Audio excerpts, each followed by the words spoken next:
નમસ્કાર વિદ્યાર્થી મિત્રો.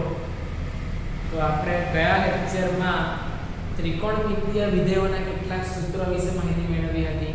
જે ત્રણ સ્ટાન્ડર્ડ સૂત્ર હતા આપણી પાસે. નિત્ય સમ કહેવાય. ત્યારબાદ મેં તમને કીધું હતું કયા ચરણમાં કયું પોઝિટિવ છે એ તમને કહી ગયો હતો. અને બીજું આપણે શીખી ગયા હતા કે sin 30 cos 30 એ શું હતું તે આપણે પ્રીવિયસ લેક્ચરમાં જોયું હતું. તો હવે આ લેક્ચરમાં આપણે સ્વાધ્યાય સ્ટાર્ટ કરવાના છે. સ્વાધ્યાય 3.2. તો એ સ્વાધ્યાયમાં જે તમે આગળ જોઈ ગયા છો ને એ મોસ્ટ આઈએમપી છે. એમાં જે નિત્યસમ તમને ત્રણ કીધા હતા એ નિત્યસમ પરથી જ આ થશે. અને ત્યારબાદ મેં જે તમને જે એકમ વર્તુળ બતાવ્યું હતું એમાં ફર્સ્ટ ચરણ, સેકન્ડ, થર્ડ અને ફોર્થ ચાર ચરણ હતા. એ ચાર ચરણમાં કયા કયા વિધેય પોઝિટિવ એ તમને મેં જણાવ્યું હતું. તો એ અત્યારે અહીંયા ઇમ્પોર્ટન્ટ છે. તો અહીંયા આપણે ફર્સ્ટ આ દાખલો સ્ટાર્ટ કરતા પહેલા હું તમને જે નિત્યસમ છે ત્રણ તે નિત્યસમ લખી દઉં અહીંયા. એટલે આપણને આ દાખલો કરવામાં થોડું ઈઝી પડે. તો ત્રણ નિત્યસમમાં ફર્સ્ટ કયું છે કે sin2x cos2x 1. ત્યારબાદ બીજું છે 1 tan2x sec2x. અને ત્યારબાદ થર્ડ છે 1 cot2x cosx2x. બરાબર? ઓકે. તો ધ્યાન આપજો. ફર્સ્ટ દાખલો શું છે કે cosx -1/2 અને જે x છે એ ત્રીજા ચરણમાં છે. તો ત્રીજા ચરણમાં કોણ પોઝિટિવ? તો tan અને cot. તો અહીંયા જો cos તો cos તો નેગેટિવ જ છે. બરાબર છે. તો cos આપ્યું છે તો એ પરથી આપણને કોઈ બી ખૂણો મળી શકે. પણ આપણે પહેલા sin શોધી લઈએ. તો જો અહીંયા cos ને કરતા બનાવો અહીંયાથી. cos ને કરતા બનાવો અહીંયા હું તો શું થવાનું? cos x √1 - sin2x થવાનું ને. પ્લસ ઓર માઈનસ આપણે એ પણ આપણે જોઈ ગયા છે કે વિધેયને બીજા વિધેયમાં રૂપાંતર કઈ રીતે થાય. તો એ આપણે આગલા પ્રીવિયસ લેક્ચરમાં જોયું હતું. બરાબર? તો તમને લખવા પણ કીધું હતું. તો હવે અહીંયા લખાશે cos x આપણે sin જોઈએ છે. તો એ sin ને કરતા બનાવી દઈએ આપણે. બરાબર? sin ને કરતા બનાવશું તો શું થશે? sin x ± √1 - cos2x. હવે પ્લસ ઓર માઈનસ છે તો આપણે પ્લસ લેવાનું કે માઈનસ લેવાનું? તો ચરણ જોવાનું. x એ ત્રીજા ચરણમાં છે માટે ત્રીજા ચરણમાં તો sin નેગેટિવ માટે અહીંયા આવશે -1 - cos. તો cos તો શું છે? -1/2 નો સ્ક્વેર. ઓકે. તો માઈનસ સ્ક્વેર રૂટમાં 1 માઈનસ નો પોઝિટિવ એટલે 1/4. ત્યારબાદ માઈનસ 4 * 4 એટલે 3/4 અને -√3/2 એ 4 નો વર્ગમૂળ એ નીકળી આવે. તો sin x મળી ગયું, cos અને sin મળી ગયું. તો tan હવે સૂચના શું છે કે એક વિધેય આપ્યું છે તેના પછી બાકીના 5 વિધેયો શોધો. તો sin મળી ગયું, cos આપણને આપેલું છે તો આપણે tan મળી જશે. તો tan x બરાબર શું થાય? તો sin x / cos x. sin x એટલે -√3/2 અને cos એટલે -1/2. 2 કટ માઈનસ પ્લસ અને √3. ત્યારબાદ cot x. તો cot x એટલે 1/tan x માટે 1/√3. ત્યારબાદ આપણે જોઈએ sec x. તો sec x બરાબર 1/cos x 1 / -1/2. cos -1/2 છે માટે 2 ઉપર એટલે -2. ત્યારબાદ cosec x 1 / sin x અને 1 / -√3/2 એટલે -2/√3.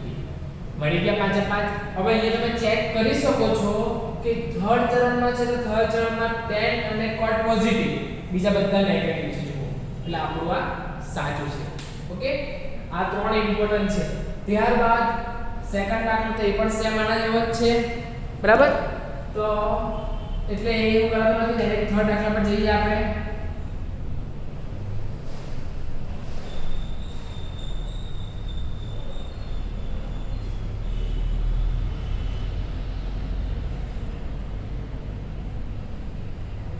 આ રવા જ દેવું છે. બરાબર?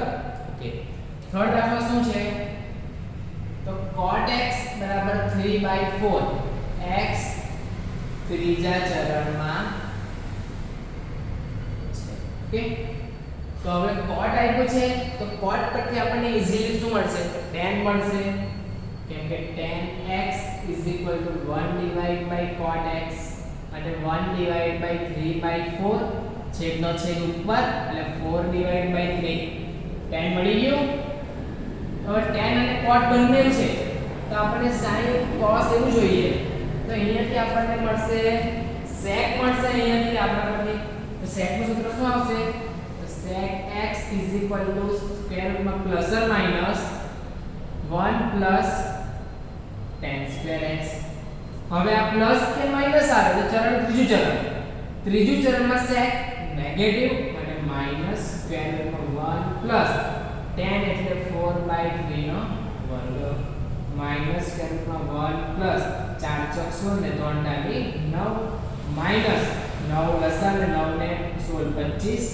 છેદમાં 9 25 નું વર્ગમૂળ 5 અને 9 નું વર્ગમૂળ 3 માઈનસ 5/3 ઓકે હવે sec મળી ગયો કે પછી આપણે cos મળી જાય કેમ કે cos x બરાબર 1/sec x માટે 1/-5/3 છેદનો છેદ ઉપર માટે -3/5 ઓકે હવે sec મળી ગયું ઓકે હવે અહીંયાથી આપણને મળશે જો cos મળી ગયું તો tan પરથી આપણે sin ની મળી શકે બરાબર કે tan x sin x cos x तो sin x बराबर tan x cos x tan x શું છે તો -5 tan x 4/3 બરાબર ને 4/3 cos તો -3/5 3 કટ એટલે -4/5 ત્યારબાદ sin મળી ગયું તો cos x શું આવશે cos x બરાબર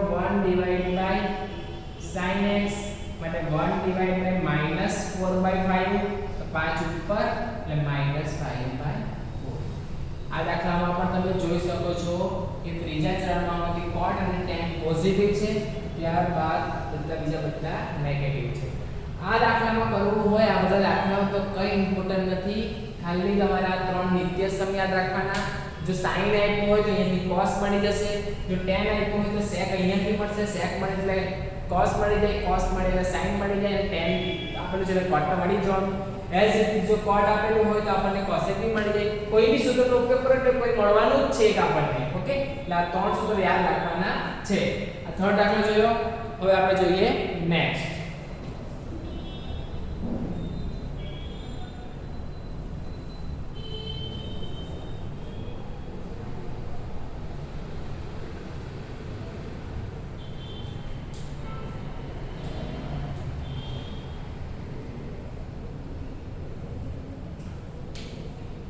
ચોથો દાખલો જોઈએ આપણે ચોથા દાખલામાં આપણે આપ્યું છે sec x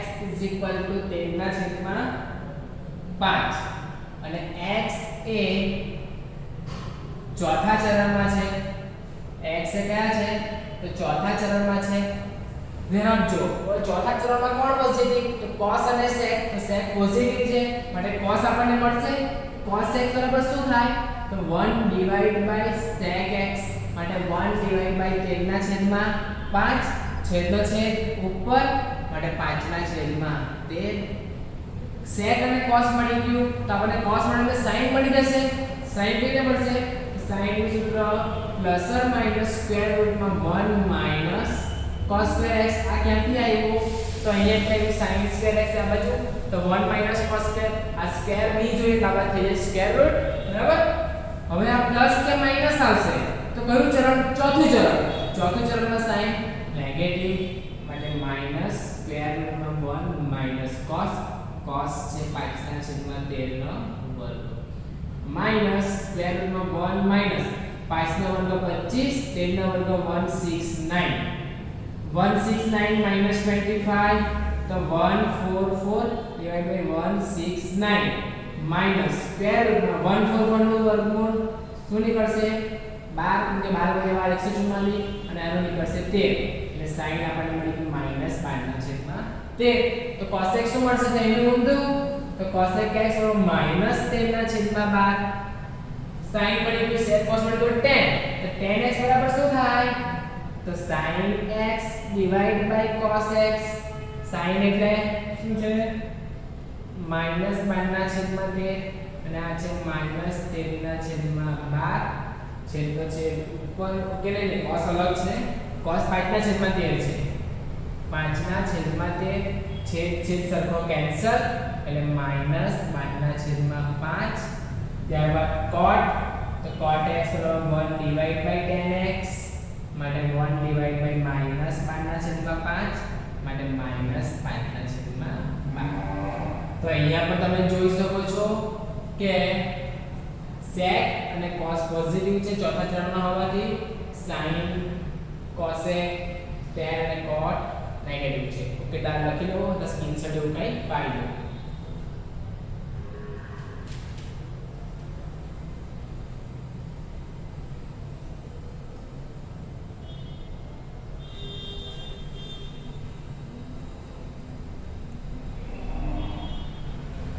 ઓકે હવે આ ટાઈપનો એક જ દાખલો બાકી છે તો એ પણ આપણે સાથે કરી લઈએ બરાબર ત્યારબાદ બીજો પ્રશ્ન થી બીજો ક્વેશ્ચન ચાલુ કરશું સ્વાધ્યાયમાં એક દાખલો બાકી છે તે હું કરાવી દઉં અમે લઈ લઈએ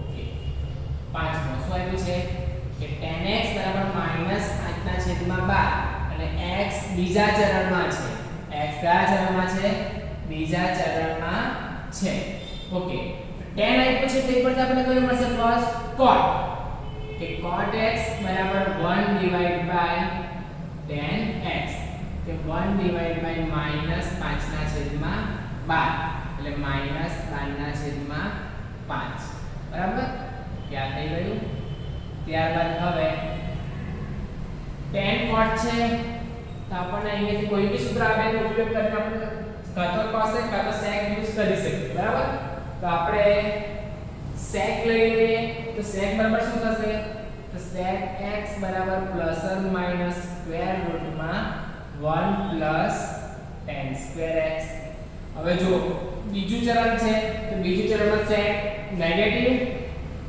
હમણાં સુધી જે તો બધા નેગેટિવ વાળા જ આવ્યા ને તો આપણે પોઝિટિવ વાળું લઈએ આપણે cosec લઈ લઈએ તો cosec x = ± સ્ક્વેર રૂટમાં 1 + cot સ્ક્વેર x હવે જો cosec બીજા ચરણમાં પોઝિટિવ માટે પ્લસ સ્ક્વેર રૂટમાં 1 + cot શું છે તો -12/5 નો વર્ગ માટે સ્ક્વેર રૂટમાં 1 પ્લસ માઈનસ તો વર્ગ પોઝિટિવ એટલે 144/25 25 દર્શાવો એટલે ઉપર આવશે એટલે 25 + 144 એટલે 169/25 169 નો વર્ગમૂળ નીકળશે 13 અને આનું 5 એટલે આપણને મળ્યું cosec 10/5 માટે sin શું આવે તો sin એનું ઉલટું કેમ કે sin અને cosec એકબીજાના વ્યસ્ત છે માટે sin 5/12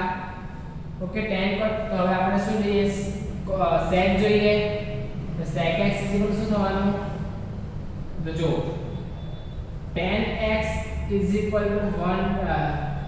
sin x / cos x આપણે cos x જોઈએ તો cos x બરાબર sin x / tan x થાય ને તો sin શું છે તો 5/12 tan શું છે તો -5/12 12 કટ માઈનસ એટલે -1 cos મળી ગયું ઓકે હવે